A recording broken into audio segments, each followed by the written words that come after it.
Akkam jirtu barattoota, maqaan koo barsiisaa Taarreqany Abdiisaan jedhama. Barsiisaa fiiziksiidha. Kanan barsiisu mana barumsaa Special School Burqaa Harbuuti. Har'a kanan qabadhee isinii dhiyaadhe fiiziksii kutaa kurnaffaa boqonnaa tokkoon isin barsiisuuf dhiyaadhe. Boqonnaan tokko maal jedhaa? Waa'ee vectors, quantities kan jedhudha. Okay, let's start by defining scalar. Mee scalar jechuun maal jechuu akka ta'e wajjin ilaalla. Akkuma ilaalaa jirtan kana mata dureen isaa scalars and vector'dha. Scalari kan dhabee fi kan dhabee jedha. Scalariin kan dhabeedha. Scalars are quantities that have only magnitude. Akkuma sirraa dubbisnutti scalar jechuun yookaan kan dhabee jechuun hamma qofa ibsa. Magnitude jechuun hamma isaa qofa. Wantootni hamma qofaan ibsamanii scalar jedhamu yookaan kan dhabee jedhamu.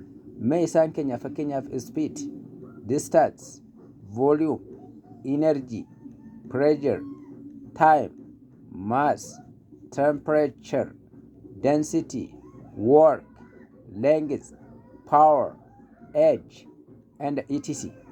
Isaan kuni fakkeenya iskalarii wantoota hamma qofaan ibsaman saffisa, fageenya, qabee, annisa, dhiibbaa, yeroo, hanga, temperature, rukkina, dalagaa yookaan work, length dheerina, power aangoo, umurii.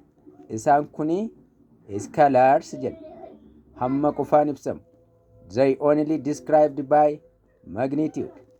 The next inni lammaffaa vectors kal qabeedha. kun immoo vectors are quantities that have both magnitude and direction.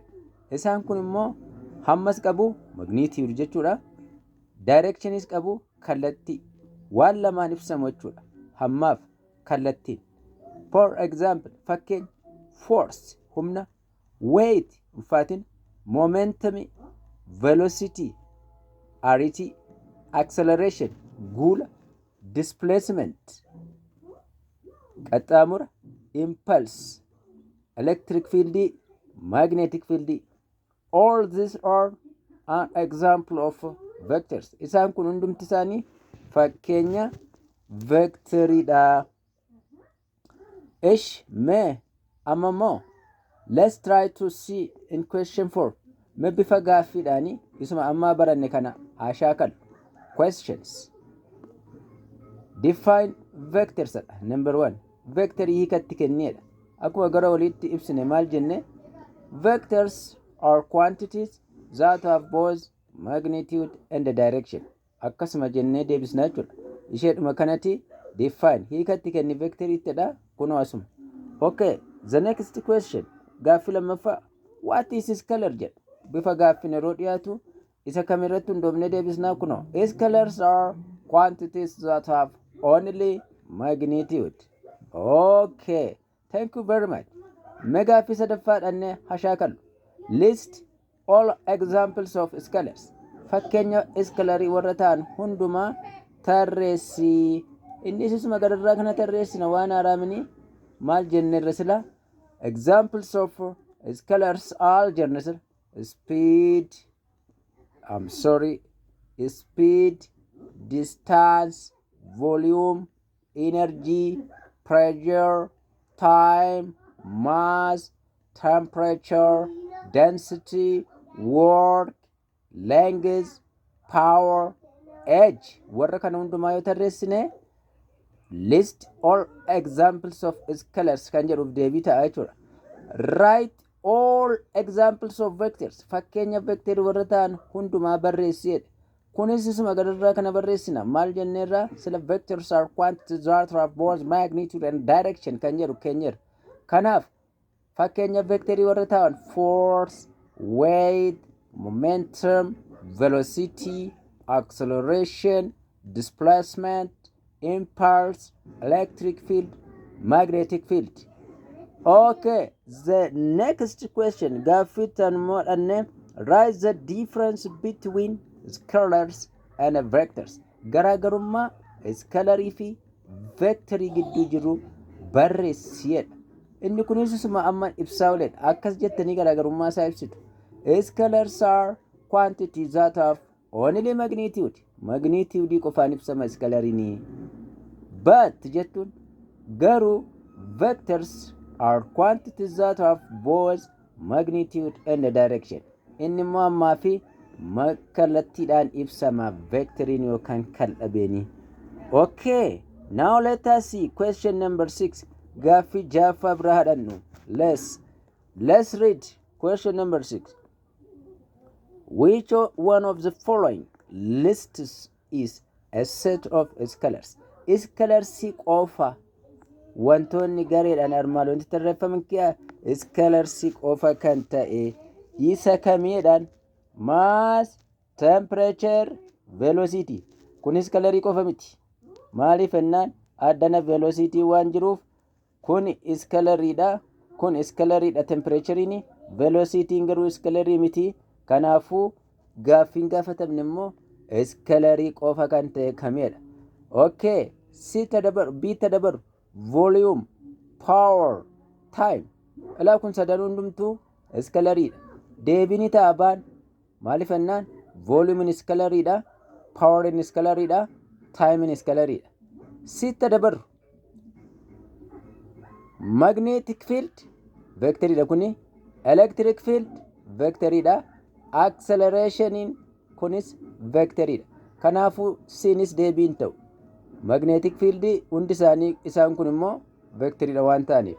D tadabaru impulse vectoriidha, momentum vectoriidha, time scalariidha. Gaaffiin gaafatamne immoo which of the following is a set of scalar waan jedhuuf kunis hin ta'u. Isa dhuma number 7 annee gaaffii kana shaakallu which of the following is not vector. Come to vectorii miti yookaan come to kalqabee miti jedha. Density sirriidhuma kalqabee miti kun scalariidha. Velocity kalqabeedha. Weight kalqabeedha yookaan vectoriidha. Magnetic field kalqabeedha. Kanaafuu which of the following is not vector kan jedhuu fi deebii kam deebisnaa density yookaan rukkina kan jedhu inni kalqabe miti waan ta'eef. Barattoota baay'ee galatoomaa. Amma barnoonni kuni kan fiiziksii akkan isin barsiisuuf na kakaase amma yeroo ammaa kana barattoonni afaan ani dubbadhu kana dhaga'an iddoo garaagaraa jiranii sababa rakkoo adda addaatiin barnoota isaanii sirriitti hordofuu waan hin dandeenyeef karaa viidiyoo kana yookaan yuutuubii kana hamma dandeessaniin warra lafa intarneetiin hin jirrellee akka daawunlood gootanii barattoota haala rakkisaa keessa jiranii barnoota isaanii sirriitti hordofuu dadhabanii fi akka isin ittiin geessaniifidha barnooti kun kan kennamaa jiru. Kanaaf lakkoofsa bilbilaa kanaan yoo gaaffin isin rakkise na gaafattu. Karaa yuutuubiidha kan isin hordoftan. Egaa barnoota kana yuutuubii Taarriqany Abdiisaa kan jedhu dhaxxanii seentanii argachuu dandeessu. Yeroo yerootti immoo gaaffiin kun yookaan viidiyoon kun akka isin ga'uu fi yuutuubii kana sabiskiraayib godhaa, sheer godhaa, hiriyoota keessaniif illee obboloota keessan afaan kana dhaga'aniif itti fayyadamanii ijoolleen afaan kana dhaga'an dhaloonni haaraan kun saayinsiif teknooloojiidhaan guddatanii iddoo guddaa akka isaan ga'anidha hawwiin koo waan ta'eef isinis adaraa keessan keessumaa barattoota rakkoo adda addaa keessa jiran barnoota isaanii hordofuu dadhabanii karaa isinii danda'ameen akka geessanan isiniin jedha. Amma immoo kana barreeffamaan yookaan haardi koppiisaa yookaan soofti koppiisaa akka inni isin bira ga'uu fi ilaa kunoo telegiraamii kana asirraa argachuu dandeessu achiran isinii kaa'ee guumii saa teknooloojii MBH kan jedhu kana telegiraamii seenaatii dhaqaa jooyin godhaatii ni argattu jechuudha. Soofti koppiidhaan argattu isin immoo piriinti gootanii keessumaa barattoota baay'ee haala rakkisaa keessa jiran barnoota isaanii sirriitti hordofuu dadhabanii bakka geessanan isiniin jedha. Thank you very much.